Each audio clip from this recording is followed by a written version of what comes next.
Hey y'all, welcome to this week's show. Today we're going to talk about two vines, which will actually wrap up my book on medicinal shrubs and vines. We've worked our way through the entire book now. And these are not very long entries, but I had a special request a couple weeks ago. Someone wanted me to do a show on Equisetum, Horsetail. Now, I have covered Horsetail before, but this is going to be far more comprehensive. So let's go ahead and start with our vines. The first is Wisteria. And only one Wisteria is native to my regions. That's Wisteria I have so much trouble with this word. Futescens. Futescens.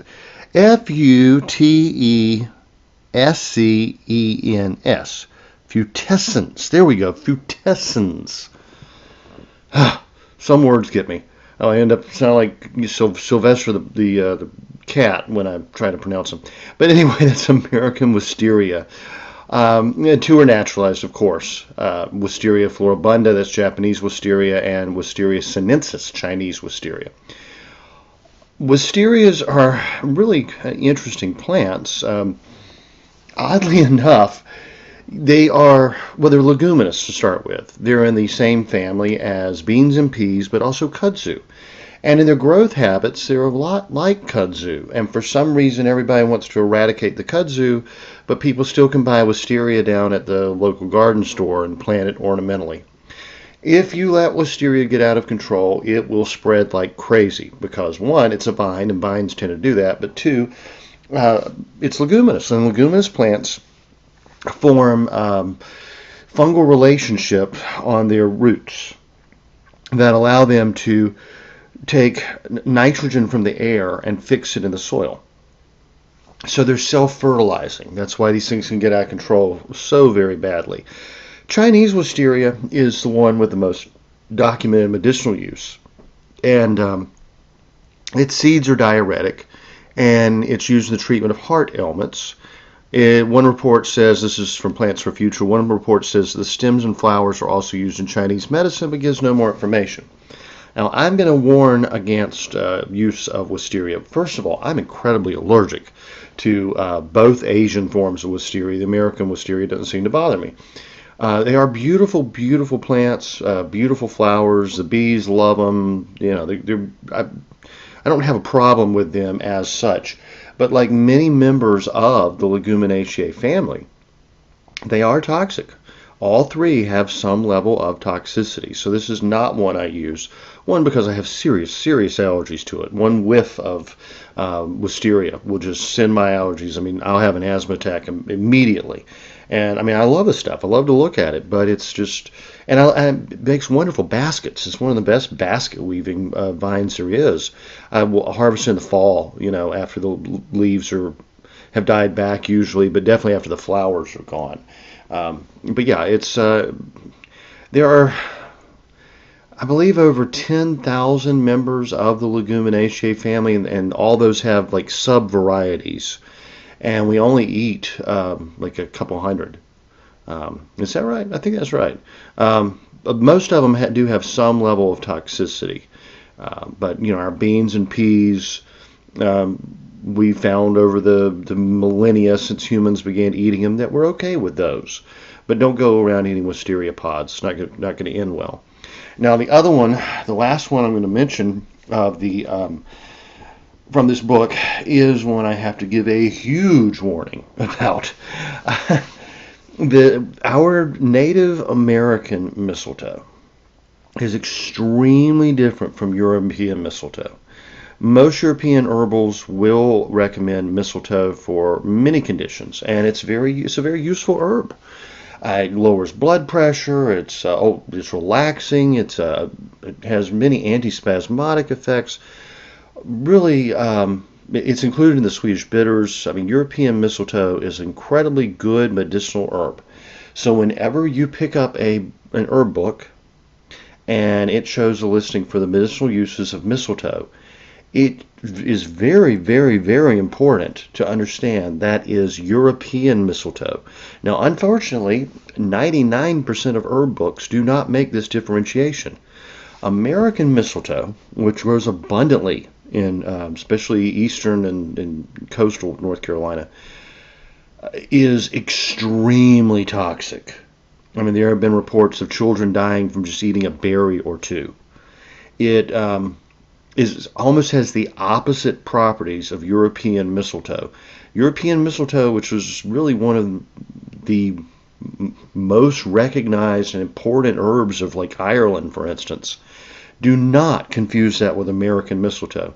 American mistletoe increases blood pressure, increases heart rate, causes muscle cramping and spasms, rigidity, tremors, death. You do not ever want to confuse the two. Now, American mistletoe does have some very, very limited use in Native American herbal medicine. It has never been embraced by mainstream herbal medicine, herbalists in North America. It's just far too dangerous. Far too dangerous. So, pick it and hang it up for Christmas so you can kiss under the mistletoe. But without a doubt, do not get those two mixed up, because American mistletoe will kill you. Okay? Now, let's talk about Equisetum. Equisetum is horsetail. And there are several varieties of this plant. It's a very ancient plant. It grows in most temperate regions of the world, which is absolutely not surprising, because before we had trees and shrubs and woody vines and even like dandelions and clover and little herbaceous plants like that, the world was covered in giant forests of giant horsetail. I mean, you're talking horsetail as big as redwood trees, and asparagus and ferns and mushrooms. Those were the dominant life on planet Earth for tens of thousands of years. Most of the oil and coal that we use for fuel is the remnants of those ancient horsetail plants. Sometimes they'll pull up fossilized ferns and horsetails when they're digging stuff up. Horsetails were around before the dinosaurs by a long time, thousands and thousands of years. Now they're generally they can grow from anywhere from a couple feet tall to as big as a cattail. And they do like sort of damp areas, a lot like cattail, but they don't necessarily like it as wet as cattail. They like wild, weedy places. They're particularly fond of waste areas, disturbed soil, where there used to be farming or in manufacturing, industrial areas. So when you harvest them from the wild, you do want to be very careful to make sure that you're not harvesting horsetail from soil that has been contaminated, because for some reason they particularly like to grow there. It seems to be one of the ways that kind of God provided for the nature to heal itself. When you've got an area that's been disturbed and contaminated, certain plants like horsetail will grow there abundantly and soak up those toxins and help basically sequester them in carbon so that they can then compost and go back into the soil and eventually, turn back into the elements from which they originated. But you don't want to eat make tea of, or whatever you're going to use your horsetail for, from contaminated soil, because it can soak up all kinds of nasty stuff. Some things like mercury and lead and such are natural components that you can find in certain concentrations of the soil. Through manufacturing such as that, they're often in highly concentrated amounts, and the horsetail sequesters them, which is a lot of mushrooms do the same thing. These ancient plants seem to have the ability to take those elements and store them away. Really fascinating. In permaculture, we do a lot of soil remediation, trying to clean up contaminated soil, whether it's from industrial sites or chemical fertilizers, lead paint on your house, whatever. And there are certain plants like that, and mushrooms, fungi, that are just fantastic at sequestering and tying it up in carbon, and to a large extent neutralizing it and sinking it and putting it back into its original natural form, so that it's not going to be harmful for you anymore. And composting is a big part of that as well. A lot of times you kind of get those toxins kind of tied up in plant and fungal matter, and then put a big layer of compost over the top of it, lots of leaves, things are going to break down, and then a good layer of topsoil, and eventually those heavy metals and such go back down into the soil where they belong. And every year that soil gets a little bit cleaner and a little bit cleaner at the top part, the part that we actually grow food in and use. So, and of course, the reason that doesn't happen naturally in many of those disturbed areas is because of the hard pan effect of the soil not, water not being able to saturate into the soil anymore. It stands on top. If you've ever seen old fields that have just been really overworked, constantly tilled and chemical fertilizers, the water just sits on that hard pan. It won't go down. One of the big things we have to do in that regard is to use plants that'll really break up that topsoil. Like you think of daikon radish, how big those things can get. There's also tillage radish, which gets a lot bigger, and it's kind of tough. It's not really edible. It's great for livestock. You can plant that out there, and it will start breaking up that hard pan. There are certain like alfalfa and grasses and such that run just incredibly deep roots. And you do this like combination of plants on top of the soil, plants in the soil, letting everything just rot in place, knock it down, don't till it under, just knock it down and let it rot right on top of the soil. And eventually things, will start getting back to normal. And a lot of wood chips can often help, and fungi, and,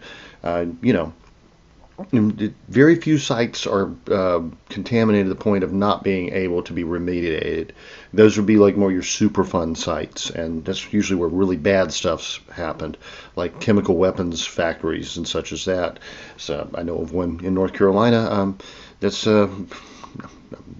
I know a lot about that one, unfortunately. Old bleachery site falls into that category, not far from me, stuff like that. But anyway, horsetail or Equisetum is one of the best sources of the mineral silica.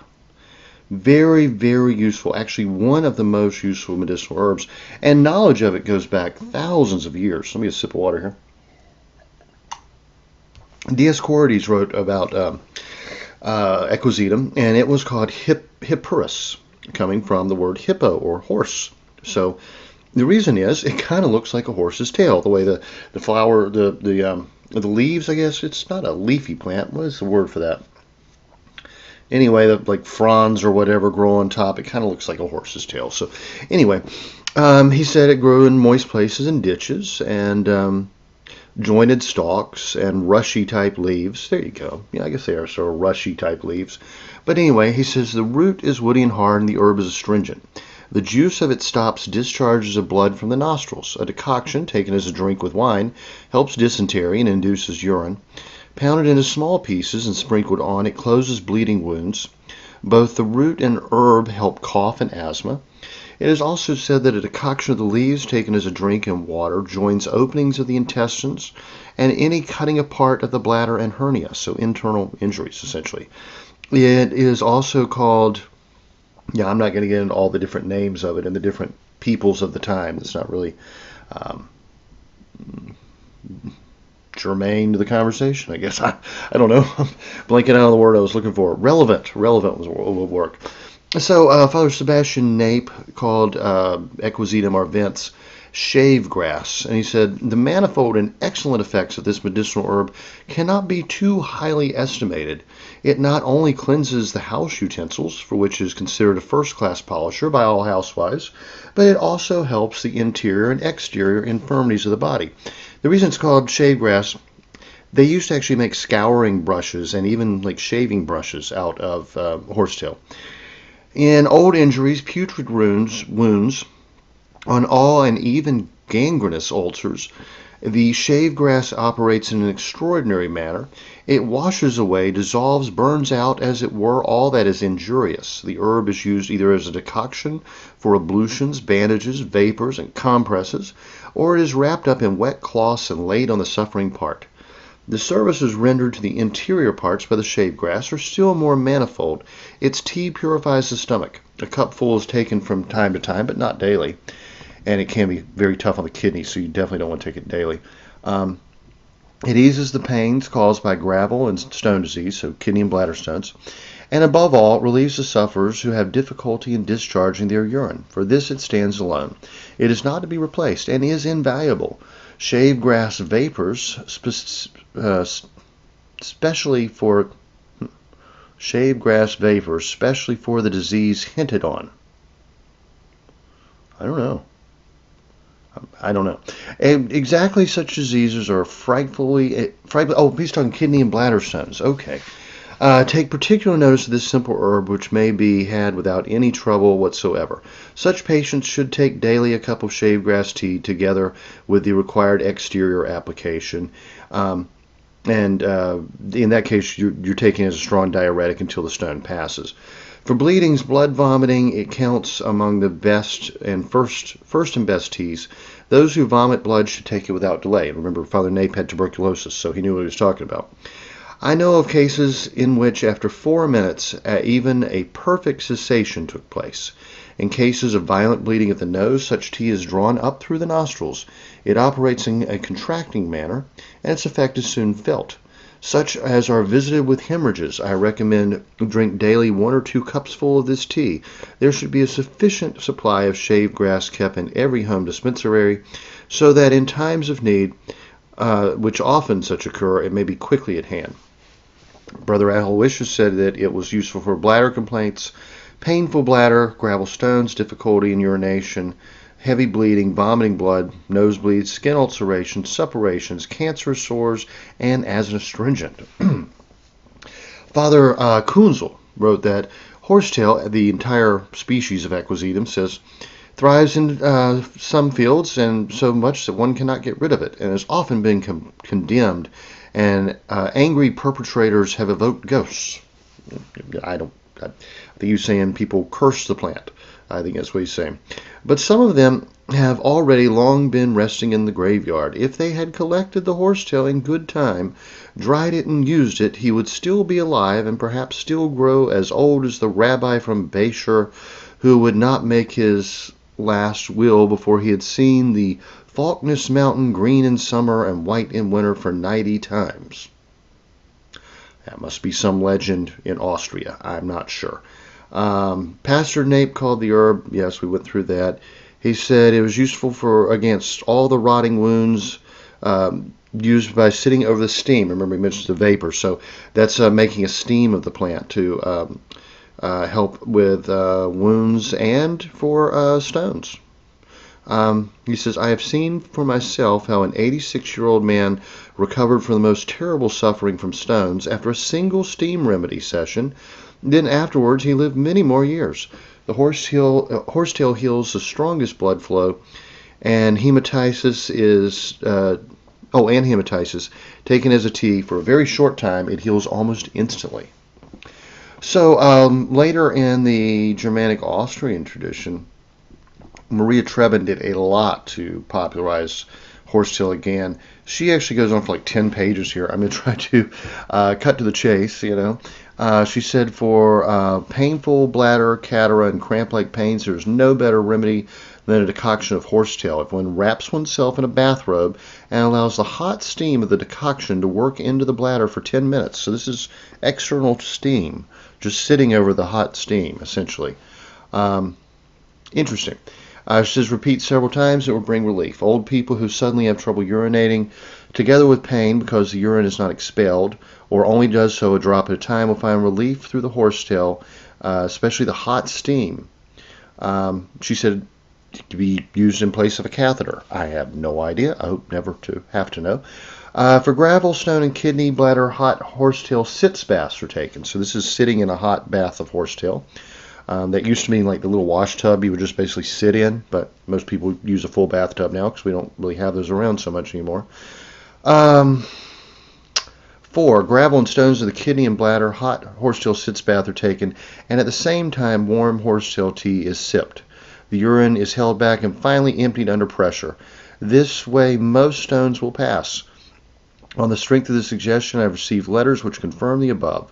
Through this treatment, the kidney stones were passed. The persons concerned are well and without any pain. In cases where other diuretic means have failed, horsetail helped. For example, in the accumulated water of the pericardium, pleuria, kidney disorders, scarlet fever, and bad infectious diseases with water retention. It is an excellent remedy internally and externally for the whole kidney and bladder system. Wow. And then she goes to quote physicians and here's one that used horsetail poultice for painful hemorrhoids, cracked feet, old festering wounds, cancer-like growths, bony projections on the heel, fistulas, inflammation of the nail bed.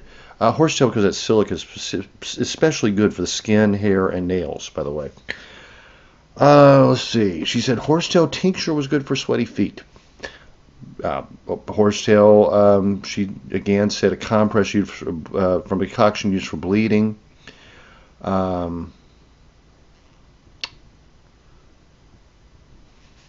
And this is an interesting and a remedy a lot of people have used. Horsetail tea with St. John's wort taken in the evening will relieve bedwetting.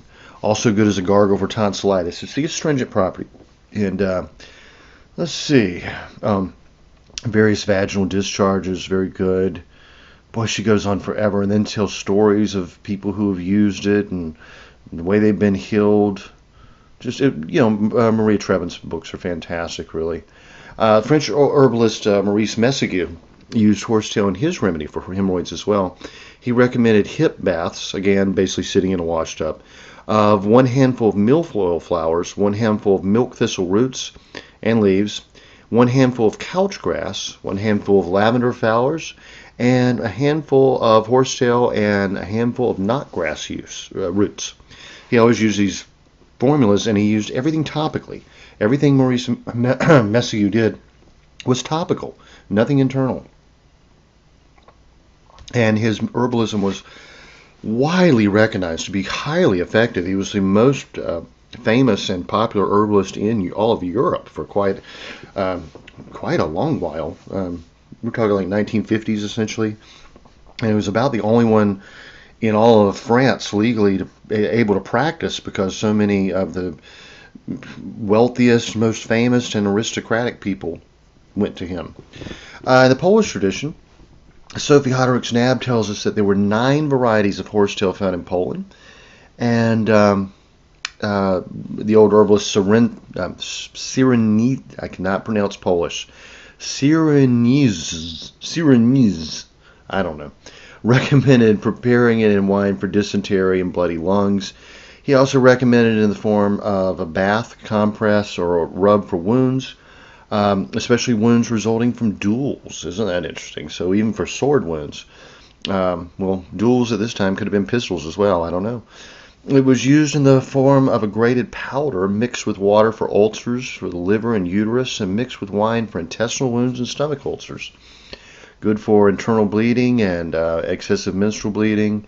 Gypsies of Poland add horsetail to the feet of their horses to strengthen and improve their appetite. There was a horsetail bath for rheumatism and neuralgia and excessive perspiration of the feet. 2 cups water, 1 cup horsetail. Boil the horsetail in the water. Bath should not exceed 20 minutes in the evening. Now, the Jewish tradition of the Ashkenazi Jews, Dietrich Cohen and Adam Siegel had found many, many uses among the traditions. Now, I cannot pronounce the names of any of these towns, okay? This is in Poland and Ukraine and Yugoslavia and all Germany. I'm not even going to try, but I'm just going to kind of skip around here and say use to promote urination, kidney disease, tuberculosis, head coughs, shortness of breath. I mean, there are names of people in towns here I would not even, you've got like a 13-letter word that has no vowels. Rheumatism, rheumatic pains, bathe the feet, excessive menstrual bleeding,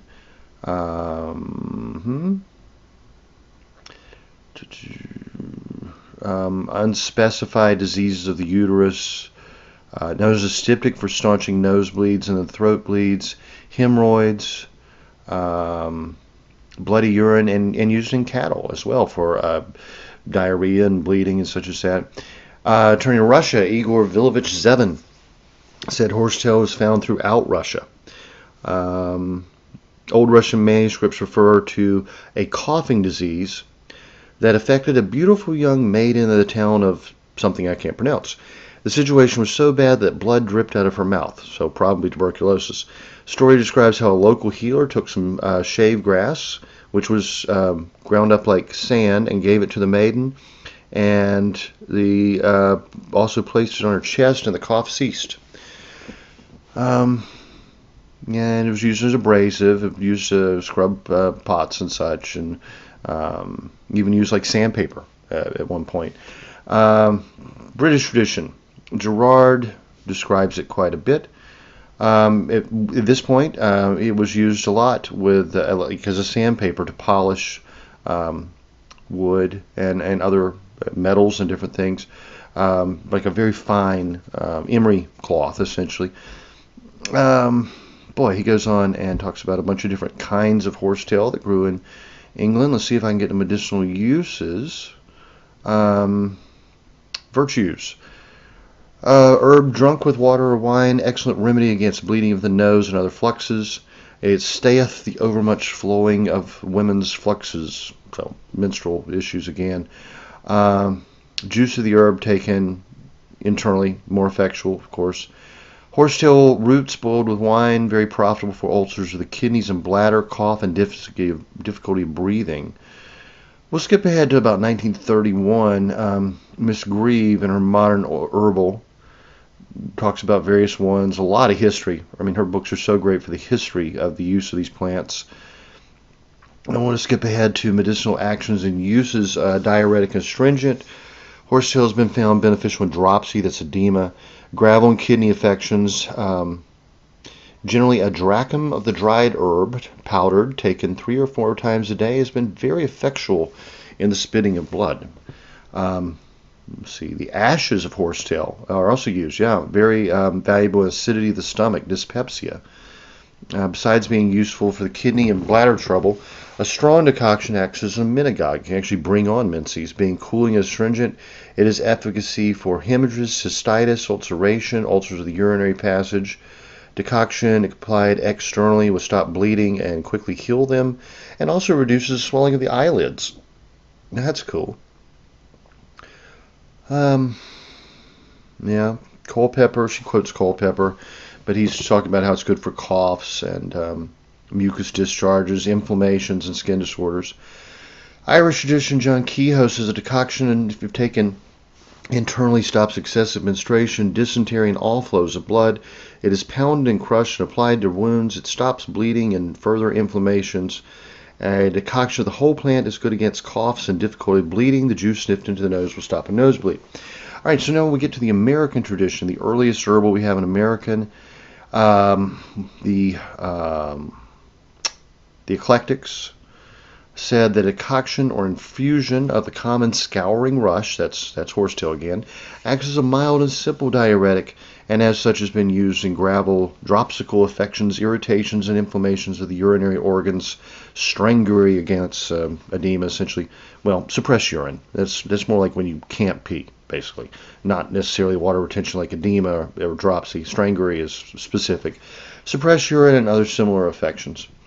So, getting up to 1898, King's Medical Dispensatory, again, goes through tons of history and various varieties, but we're starting to find the pattern here. Diuretic and astringent. Infusion drank freely has been found beneficial in dropsy, suppression of urine, hematuria, gravel, nephritic affections, that's kidney issues, and has also been used with advantage in gonorrhea and gleat. The drug has a specific action, irritation of the bladder with dysuria, in the nocturnal urinal incontinence of children, this bedwetting, and urinal incontinence. The effect of cystic irritation is a serviceable remedy. All right, specific indication use, cystitis, cystic irritation, nocturnal urinal incontinence, urging to urinate, dropsy, renal calculi, that overactive urge to urinate is called a tenesmic. I have a very dry mouth today for some. Oh, I had to take an antihistamine this morning. The pear trees are starting to blossom. So, yes, I took an antihistamine. It's made my mouth dry. That's why I'm stumbling over so many of these words. I hate that. I wish I had some good nettle tea, but I haven't collected any yet this year. All right, so for renal calculi, it's essentially kidney stones. Native American use. Tismael Crowe included it in his excellent Muskogee herbal. He says, just by feeling the plant, you get the idea that it makes a very good emery board. Remember how I said it was used to polish or to almost like a fine emery cloth. I'll skip ahead a little bit here. Horsetail used to strengthen hair and nails and encourage their growth. Taken for the hair that is brittle, breaks easily, split ends, nails that split and crack are weak. Infections of the urinary tract, kidneys and bladder, gravel, kidney stones, to help clear the lungs and bronchial tubes. For colds, flus, and fevers, a tea is preferred. Anything having to do with connective tissue. He said joints, elbows, knees particularly, and very good. Horsetail tea is highly recommended for arthritis and worn joints. He said, but also for connective tissue found throughout the body, such as the heart. It tones all the connective tissues and can really help the heart. Good for most bleeding problems. Tea taken internally, antiseptic mouthwash. And interestingly, he goes on to discuss how a horsetail can be made to use an insect repellent and for various household uses. So Tismael is still around. His book's fantastic. I'm not going to quote overly from his book. I'm just going to highly recommend you buy Tismael Crowe's Muskogee herbal book. It's fantastic. Bradford Angier stated that the Paiutes burned the ground leaves and used the ashes for canker sores and sore gums. The Shoshones did the same thing with the dried and powdered roots. Peterson Field Guide says American Indians use the plant for kidney and bladder ailments, constipation. American Indians considered the field horsetail diuretic, hemostatic, root giving to teething babies, folk remedy for bloody urine, gout, gonorrhea, stomach disorders. Poultice used for wounds, high silica content. Also once used for tea for tubercular lung lesions. Shown to be valuable against inflammation. There's scientific not proven yet by science. Warning, toxic to livestock, questionable for humans. It can disturb thiamine metabolism. It's another reason you don't want to have it too much frequently. Let's see. He said that the Equisetum hymale may be stronger than Arvents. I'm not sure. Michael Moore, the herbalist, not the filmmaker, said the plant contains a lot of silica and calcium. But be real careful. It grows anywhere around fertilized fields because it can take up too much nitrates, and become toxic. Absolutely. But he uses a mineral tea to help repair damaged tissue and worn out cells, help support cartilage, can help prevent damage to lungs, kidneys, etc. that are chronically inflamed. Helps with fractures. Yes, it's good to take if you have a broken bone. Let's see. Plants for future. Basically, same thing. Elasticity of tissues, bladder problems, arthritis. Oh, no, this is interesting. It says, well, it talks about how it's good for cystitis, urethritis, prostate issues. Yes, it's a good one for prostate issues. Internal bleeding, poultice for wounds. Decoction of the herb added to a bath benefits slow healing sprains and fractures, as well as certain irritable skin conditions. The plant contains equisic acid, which is thought to be identical to aconitic acid. This substance is a potent heart and nerve sedative that is dangerous to persons when taken in high dosages. You'd have to have a lot, a very concentrated amount. I mean, folk use, I think, is pretty well tried and proven. Used in the treatment of cystitis and other complaints of the urinary system. And that was specifically of the Arvents. They don't give the same warning on the others, actually. Let's see. No, they don't give a warning on any of the others, and they list, I guess, 8 of them. But we're coming to the same uses for all. I'm not seeing anything that's jumping out at me as saying, this one's different, except that one, the Arvents has that warning. So, anyway. And there's so many. All right, so Botany a Day says that horsetail, and they're just talking general, they're not talking any specific. Horsetail contains significant qualities of silica, 5 to 8%, and silic acids plus saponins. It makes an excellent abrasive pad for cleaning cookware. Silica content is beneficial for hair and fingernails. The roots of some plant are starchy and edible. Medicinally, a tea of the root is mildly diuretic and astringent, useful for urinary tract infections, intestinal bleeding, excess menstruation, or external bleeding. Horsetail are rich in calcium and other constituents, believed beneficial for the mending of fractured bones and connective tissue. Note that the fresh plant contains thiamine, an enzyme that destroys vitamin B. So B1. That explains why it said it could be toxic in large amounts to cattle and people. That's the fresh plant. Of course, cattle don't cook their plants. Cooking destroys the enzyme and renders the plant safe. However, the high silica content can irritate the urinary tract and kidneys with excessive use. Also, the plants are known to accumulate heavy metals and chemicals from polluted soil. Finally, Physician's Desk Reference for Herbal Medicine lists horsetail, and it has a fairly long entry on it, comparatively. Usually they're pretty brief on herbs, but it says horsetail has a mild diuretic and spasmolytic action in animal tests. The flavonoids and silic acid contribute to the astringent effect the drug has shown, increase diureses and reduce uric acid content in the blood by increasing uric acid and clearing the excretion rates. Plasma composition was improved, as well as excretion of calcium and anorganic phosphorus. In folk medicine, Equisetum arvents has been used for tuberculosis, catarrh in the kidneys and bladder regions, as a hemostatic for profuse menstruation, nasal, pulmonary, and gastric hemorrhages, for brittle fingernails and hair loss, and for rheumatic diseases, gout, poorly healing wounds and ulcers, swellings, fractures, and frostbite. Yeah, Maria Trebin had a lot of information on how to use it for frostbite as well. It's poultice, basically a soak. Not too hot. You never want to do anything too hot on frostbite. Just lukewarm, essentially. Horsetail is contraindicated in patients who have edema due to impaired heart or kidney function. Health risks or side effects following the proper administration of designated therapeutic dosages are not recorded. That's even with our events. That's the one they're talking about that Plants for Future said could be an issue.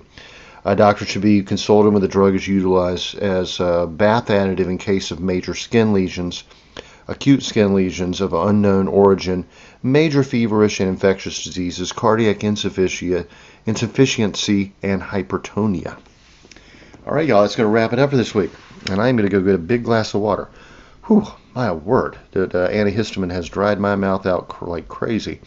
Did get my nose to finally stop, though. Otherwise, I would have been sniffling and coughing through this entire episode. 2 spring plants I'm incredibly allergic to. And I'm in the Sandhills of North Carolina today, where they grow abundantly. Bradford pears, It's the ornamental pear tree with the white flowers. I am so incredibly allergic to that one. It's ridiculous. And wisteria. And wisteria is starting to come in as well. And so I'm going to have a fairly dry mouth and throat for the next few days until I can get home and pick some nettles, or the mullein starts coming in or something, and I can make a good tincture or tea of those. That'll help a whole lot. But for right now, and mimosa blossoms, they'll be coming in about a month. But you're all coming in a little bit late for me this year. Y'all have a great week, and I will talk to you next time. The information in this podcast is not intended to diagnose or treat any disease or condition. Nothing I say or write has been evaluated or approved by the FDA. I'm not a doctor. The U.S. government does not recognize the practice of herbal medicine, and there is no governing body regulating herbalists. Therefore, I'm really just a guy who studies herbs. I'm not offering any advice. I won't even claim that anything I write or say is accurate or true. I can tell you what herbs have been traditionally used for. I can tell you my own experience and if I believe an herb has helped me. I cannot nor would I tell you to do the same. If you use an herb anyone recommends, you are treating yourself. You take full responsibility for your health. Humans are individuals and no two are identical. What works for me may not work for you. You may have an allergy, a sensitivity, an underlying condition that no one else even shares and you don't even know about. Be careful with your health. By continuing to listen to my podcast or read my blog, you agree to be responsible for yourself, do your own research, make your own choices, and not to blame me for anything ever.